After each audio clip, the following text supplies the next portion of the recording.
Realization. If you were to stop at the close of the last chapter, however, you would never become great. You would be indeed a mere dreamer of dreams, a castle builder. Too many do stop there.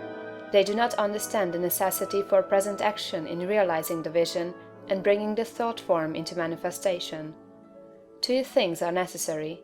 Firstly, the making of the thought form, and secondly, the actual appropriation to yourself of all that goes into and around the thought form. We have discussed the first, now we will proceed to give directions for the second. When you have made your thought form, you are already, in your interior, what you want to be. Next, you must become externally what you want to be. You are already great within, but you are not yet doing the great things without. You cannot begin, on the instant, to do the great things. You cannot be before the world the great actor or lawyer or musician or personality you know yourself to be. No one will entrust great things to you as yet, for you have not made yourself known. But you can always begin to do small things in a great way. Here lies the whole secret. You can begin to be great today in your own home, in your store or office, on the street, everywhere. You can begin to make yourself known as great, and you can do this by doing everything you do in a great way. You must put the whole power of your great soul into every act, however small or commonplace, and so reveal to your family, your friends and neighbors what you really are. Do not brag or boast of yourself. Do not go about telling people what a great personage you are. Simply live in a great way. No one will believe you if you tell him you are a great man, but no one can doubt your greatness if you show it in your actions. In your domestic circle, be so just, so generous, so courteous and kindly, that your family, your wife, husband, children, brothers and sisters shall know that you are a great and noble soul. In all your relations with men be great, just, generous, courteous and kindly. The great are never otherwise. This is your attitude. Next, and most important, you must have absolute faith in your own perceptions of truth. Never act in haste or hurry. Be deliberate in everything. Wait until you feel that you know the true way. And when you do feel that you know the true way, be guided by your own faith, though the entire world shall disagree with you. If you do not believe what God tells you in little things, you will never draw upon His wisdom and knowledge in larger things. When you feel deeply that a certain act is the right act, do it and have perfect faith that the consequences will be good.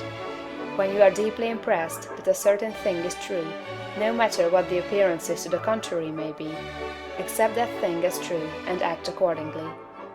The one way to develop a perception of truth in large things is to trust absolutely to your present perception of truth in small things. Remember that you are seeking to develop this very power or faculty, the perception of truth. You are learning to read the thoughts of God.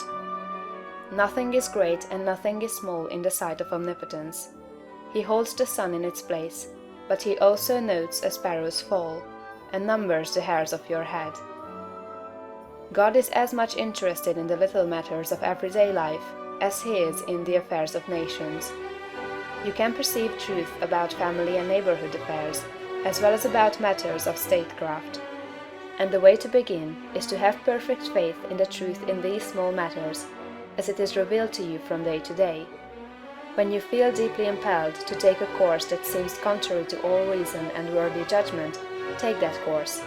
Listen to the suggestions and advice of others, but always do what you feel deeply in the within to be the true thing to do. Rely with absolute faith, at all times, on your own perception of truth, but be sure that you listen to God, that you do not act in haste, fear, or anxiety. Rely upon your perception of truth in all the facts and circumstances of life. If you feel deeply that a certain man will be in a certain place on a certain day, go there with perfect faith to meet him. He will be there, no matter how unlikely it may seem. If you feel sure that certain people are making certain combinations, or doing certain things, act in the faith that they are doing those things. If you feel sure of the truth of any circumstance or happening, near or distant, past, present, or to come, trust in your perception.